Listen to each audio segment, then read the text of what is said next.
प्रदेश भर के उपनल कर्मचारियों में नाराजगी। आज सचिवालय कूच करेंगे उपनल कर्मचारी। 22,000 कर्मचारी जाएंगे हड़ताल पर। प्रदेश में 38वें राष्ट्रीय खेलों के लिए उत्तराखंड तैयार। 28 जनवरी से 14 फरवरी तक होगा आयोजन। सफल आयोजन के लिए 5 समितियां गठन। केदारनाथ में रात में पारा माइनस। कड़ाके की ठंड के बीच पुनर्निर्माण कार्यों ने पकड़ी रफ्तार। जुटे हैं 700 मजदूर। बद्रीनाथ में 13 नवंबर से शुरू होगी पंच पूजाएं। कपाट बंद होने से पहले सभी प्रक्रियाएं की जाएंगी पूरी। 17 नवंबर को होंगे कपाट बंद। सिस भर्ती 2023 सुरक्षा गार्ड सुपरवाइजर और अधिकारी पदों के लिए आवेदन शुरू। 10वीं और 12वीं पास युवाओं के लिए शानदार मौका। उत्तराखंड में दून की आबो हवा में बढ़ा प्रदूषण। शनिवार को दून का औसत AQI 250 से अधिक दर्ज। आप देख रहे हैं के न्यूज, खबरों का सारथी। नमस्कार, मैं हूं वंदना पांडे और आप देख रहे हैं के न्यूज इंडिया। बुलेटिन की शुरुआत देहरादून की खबर से करने जा रहे हैं और खबर देहरादून से है, जहां पर विधानसभा अध्यक्ष रितु खंडूरी भूषण ने यमुना कॉलोनी देहरादून स्थित शासकीय आवास में प्रेस वार्ता की है और इस दौरान उन्होंने कहा है कि उत्तराखंड में महिला स्वयं सहायता समूहों की ओर से किए जा रहे बेहतरीन कार्यों का अध्ययन करने राष्ट्रमंडल संसदीय संघ का दल आएगा। और उन्होंने कहा कि CPA की बैठक में महिलाओं को राजनीति सहित विभिन्न क्षेत्रों में आगे बढ़ाने को लेकर के व्यापक चर्चा भी की गई है।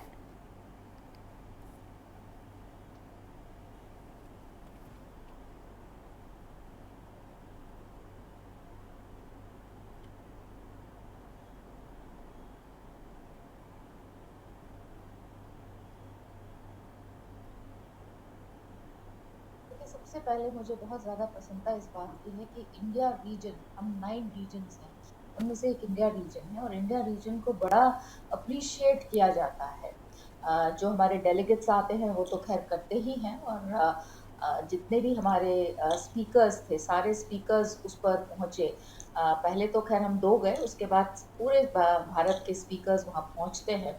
जनरल बॉडी जो मीटिंग होती है और फिर उसमें रिप्रेजेंटेशन होता है। तो वहाँ यहाँ देखा कि बहुत उत्सुकता थी कि भारत में किस तरह से डेमोक्रेटिक प्रैक्टिसेस को और सुधारा जा रहा है, किस तरह से भारत विकसित हो रहा है। जैसे आपने भी कहा, SDG जो हमारे गोल्स हैं उनको हम किस तरह से पूरा कर रहे हैं, चाहे वो पॉवर्टी एलिवेशन हो, चाहे वो विमेन एम्पावरमेंट हो। तो इस पर बहुत बढ़िया चर्चा हुई। करीबन 10-12 वर्कशॉप्स हुए और हर वर्कशॉप में आदरणीय हमारे स्पीकर, लोकसभा स्पीकर ओम बिरला जी ने हम लोगों को नॉमिनेट किया था, जिसमें जाकर हम लोगों को वहाँ बैठना था और काउंटर क्वेश्चंस करने थे या जवाब देने थे अगर कुछ विजली इंडिया के थे।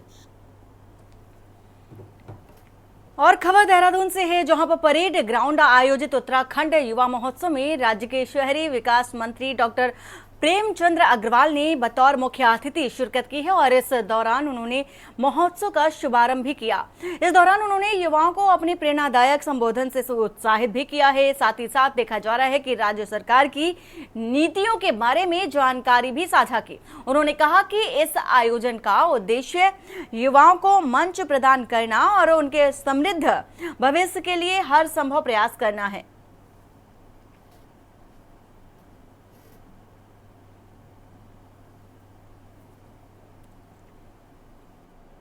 और देहरादून से खबर है, जहां पर उत्तराखंड सरकार महिला सशक्तिकरण के उद्देश्य से बहुत जल्द ही महिला नीति लाने जा रही है और इसी को लेकर के राज्य के मुख्यमंत्री पुष्कर सिंह धामी ने राज्य स्थापना दिवस के अवसर पर इसकी घोषणा की है। वहीं उत्तराखंड विधानसभा अध्यक्ष रितु खंडूरी भूषण ने सरकार के इन प्रयासों की सराहना भी की है।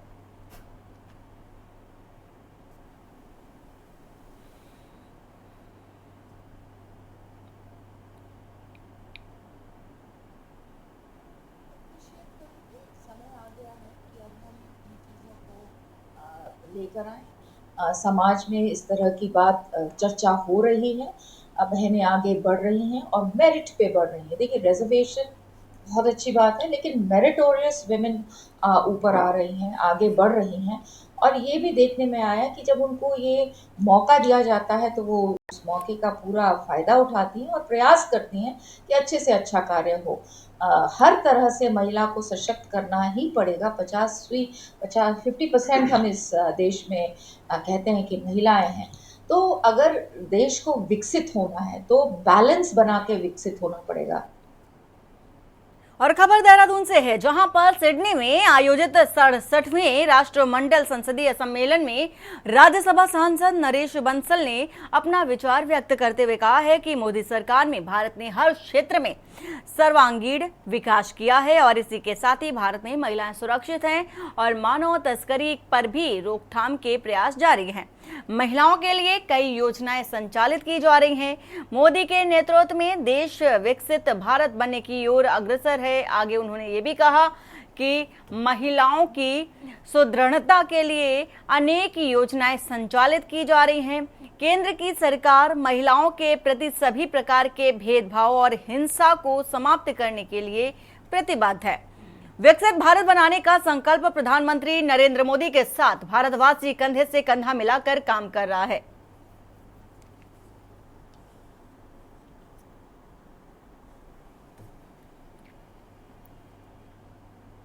और खबर हल्द्वानी से है, जहां पर वार्ड 12 राजपुरा की देखी जा रही है। पार्षद राधा आर्य व सामाजिक कार्यकर्ता विनोद कुमार पीनू ने निःशुल्क नेत्र जांच कैंप आयोजित कराए। कैंप में शामिल होकर 100 से अधिक लोगों ने आंखों की जांच कराई और कैंप में निजी अस्पताल के चिकित्सक सहित स्टाफ की सहभागिता भी रही। पार्षद ने बताया कि जरूरतमंदों की मदद के लिए साल में 2 बार निःशुल्क जांच कैंप आयोजित कराए जाते हैं, जिसमें से नेत्र सहित अन्य रोगियों को लाभान्वित भी किया जाता है।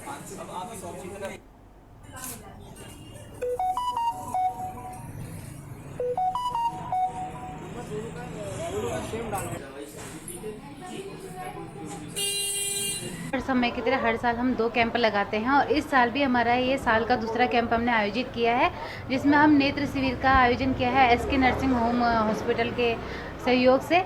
तो हमारा उद्देश्य यही रहता है कि किसी भी तरीके से हमारी क्षेत्र की जनता को हम शिविर मतलब ये हॉस्पिटलों का लाभ दे सके, जिसमें अपनी वो पूरी जाँच करा ले, चाहे आँख हो चाहे फुल बॉडी चेकअप हो। हमारी पूरी कोशिश यही रहती है कि हम अपनी तरफ से ये आयोजन करें।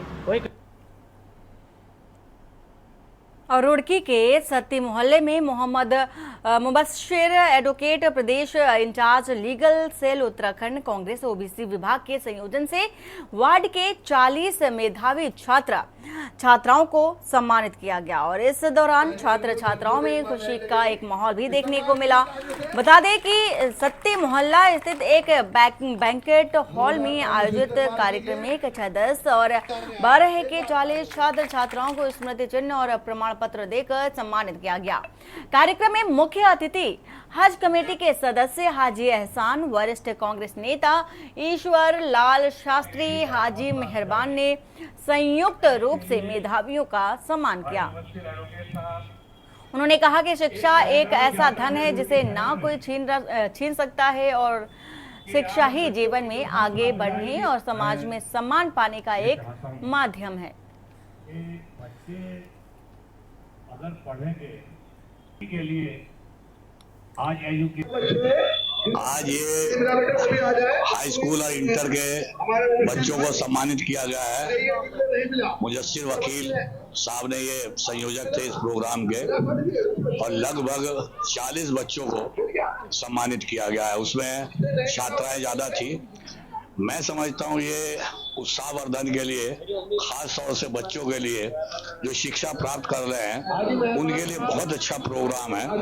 उन्हें ऊर्जा मिलती है, इससे उत्साह मिलता है कि वो आगे और अच्छी शिक्षा प्राप्त करें। देखिए, आज हमने विद्यार्थी अलंकरण समारोह 2023-2024 का रखा है। जो बच्चे हमारे 2023-24 में, चाहे वो सीबीएसई बोर्ड हो, उत्तराखंड बोर्ड हो, आईसीएसई बोर्ड हो, उसमें जो भी हमारे क्षेत्र के आसपास के लोग बच्चे पास हुए हैं, उन सबको और उनके गार्जियंस को हमने आज सम्मानित किया है। लगभग इसमें आप 80% छात्राएं और 20% छात्रों को हमने सम्मानित किया है, जो भी 60% से ऊपर के थे बच्चे। अस्सलाम वालेकुम सबको। मैं बीएससी कर रही हूँ एसडी कॉलेज से और मैंने 12th में अच्छे डिवीज़न फर्स्ट डिवीज़न से पास किया है। पीसीबी से बायो ग्रुप था मेरे पास। तो बस मैं इतना ही कहना चाहूँगी, ज़्यादा तो नहीं बोलना चाहूँगी कि education is a best friend and educated person respect everywhere. कि शिक्षा हमारा एक सबसे अच्छा दोस्त होता है कि जो पढ़ा लिखा व्यक्ति होता है, पढ़ा लिखा इंसान होता है, वो हर जगह सम्मान पाता है। और उत्तराखंड में होने वाले निकाय चुनाव के लिए सभी राजनीतिक दलों की जो तैयारी है तेज हो गई है और इसी कड़ी में कांग्रेस मुख्यालय देहरादून में कांग्रेस नेताओं की बड़ी बैठक आयोजित की गई। कांग्रेस प्रदेश उपाध्यक्ष सूर्यकांत धस्माना की अध्यक्षता हुई और ये बैठक उनकी अध्यक्षता में की गई। इस बैठक में निकाय चुनाव की तैयारी और आगामी रणनीति पर भी मंथन किया गया। कांग्रेस प्रदेश उपाध्यक्ष सूर्यकांत धस्माना ने कहा है कि पार्टी निकाय चुनाव के लिए पूरी तरह से तैयार है। उन्होंने सरकार पर निशाना साधते हुए कहा कि राज्य सरकार निकाय चुनाव हार के डर से नहीं करा रही है। वहीं बीजेपी प्रदेश महामंत्री आदित्य कोठारी ने कांग्रेस के इन आरोपों का खंडन भी किया और खंडन करते हुए कहा है कि सरकार निकाय चुनाव के लिए तैयार है। आपको बता दें कि प्रदेश के 100 नगर निकायों का 5 वर्ष का कार्यालय पिछले साल 2 दिसंबर 2023 को खत्म होने के बाद इन्हें प्रशंसकों के हवाले कर दिया गया था और इसी के बाद धामी सरकार ने जून 2024 में 3 माह के लिए प्रशासकों का कार्यकाल बढ़ा दिया और जिसके बाद प्रशासकों का ये कार्यकाल सितंबर माह में पूरा हो रहा है। इसी के साथ ही लेकिन सरकार ने अगस्त माह में एक बार फिर 3 माह के लिए प्रशासकों का कार्यकाल बढ़ा दिया था।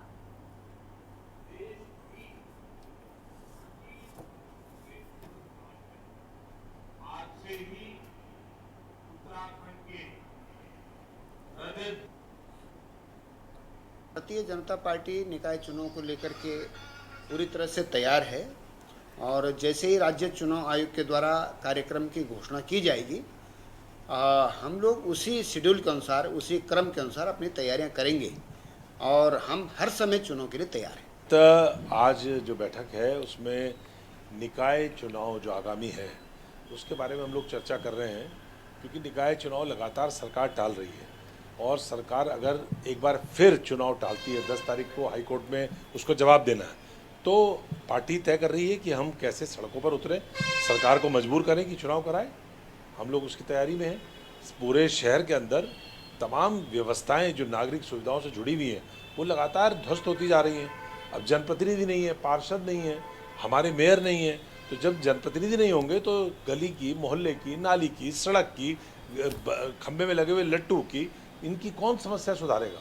तो समस्याएं सुधार नहीं रहे और पूरे राज्य के अंदर इस समय जो लोकल बॉडी, जो सबसे निचले स्तर की सरकार होती है, पहली सरकार होती है, वो सरकार गायब है। और बुलेटिन में फिलहाल इतना ही। बाकी की खबरों के लिए बने रहिए आप के न्यूज इंडिया के साथ। नमस्कार। आप देख रहे हैं के न्यूज, खबरों का